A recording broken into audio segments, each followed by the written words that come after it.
everyone, my name is Acharchelle Charles from the Irvington Public Library. Today, I'll be reading Adatwistscientist by Andrea Beaty and illustrated by David Roberts.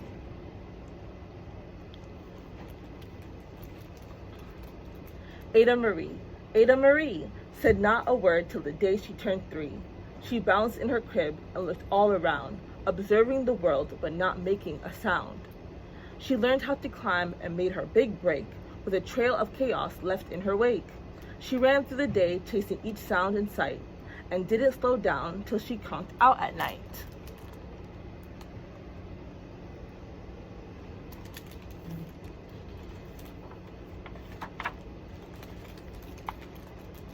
Her parents were frazzled, but tried not to freak, as Ada grew bigger and still did not speak. Clearly, young Ada, with lots in her head, would have something to say when it ought to be said.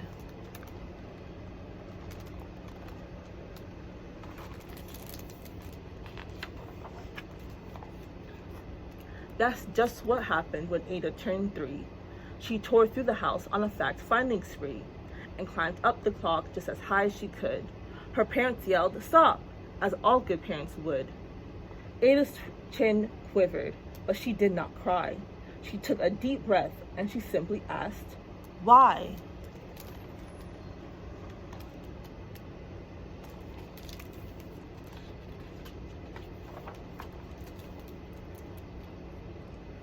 Why does it tick and why does it talk? Why don't we call it a granddaughter clock? Why are there pointy things stuck to a rose? Why are there hairs up inside of your nose? She started with why and then what, how, and when. By bedtime, she came back to why once again. She drifted to sleep as her dazed parents smiled at the curious thoughts of their curious child, who wanted to know what the world was about. They kissed her and whispered, "You'll figure it out."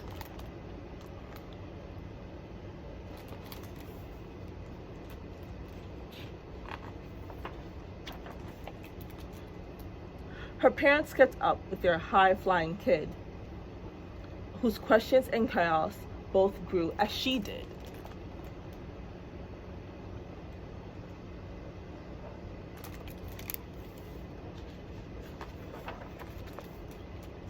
Even Miss Greer found her hands quite full when young Ada's chaos wreaked havoc at school. But this much was clear about Miss Ada Twist. She had all the traits of a great scientist.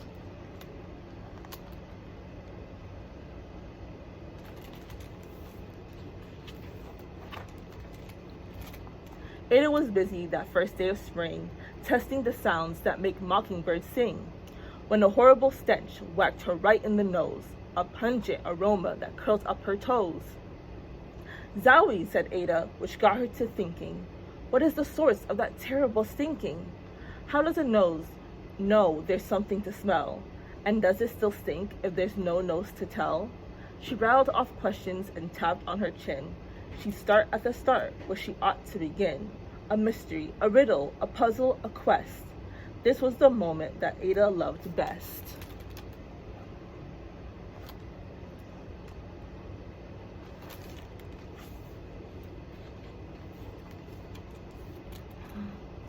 Ada did research to learn all she could of smelling and smells, both the stinky and good.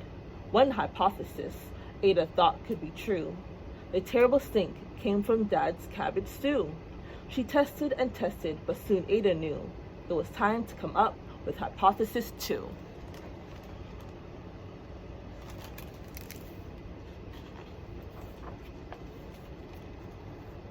Then, zowie!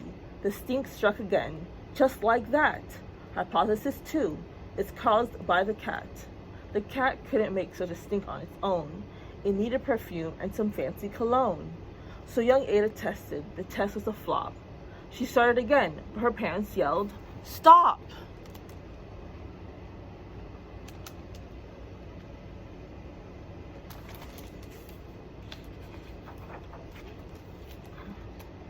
Ada Marie, to the thinking chair. Now, by the time we count 3. "Enough," said her mother. "That's it," said her dad.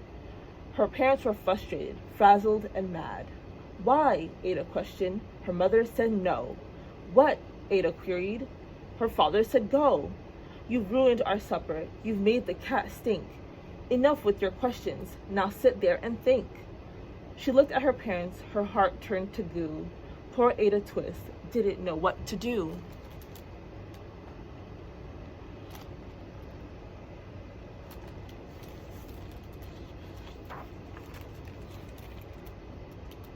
She sat all alone by herself in the hall, and Ada once more could say nothing at all.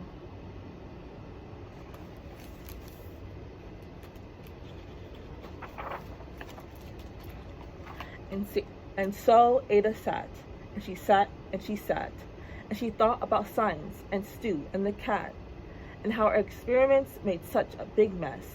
Does it have to be so? Is that part of success? Are messes a problem? And while she was thinking, what was the source of that terrible thinking? Ada Marie did what scientists do. She asked a small question, and then she asked two.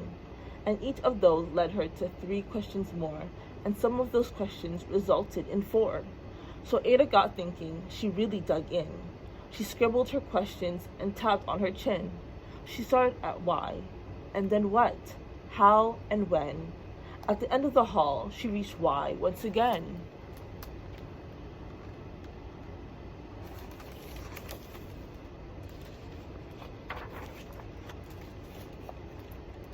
Her parents calmed down and they came back to talk. They looked at the hallway and just had to gawk. No patch of bear paint could be seen on the wall. The thinking chair now was the great thinking hall. They watched their young daughter and sighed as they did. What would they do with this curious kid who wanted to know what the world was about? They smiled and whispered, "We'll figure it out."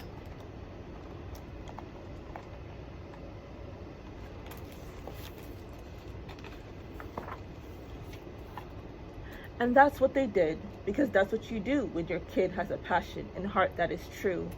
They remade their world. Now they're all in the act of helping young Ada sort fiction from fact. She asked lots of questions. How could she resist? It's all in the heart of a young scientist.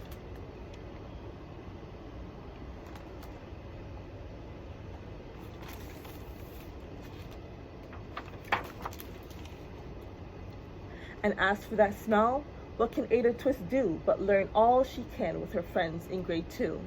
Will they discover the stink that curls toes? Well, that is the question. And someday, who knows? The end.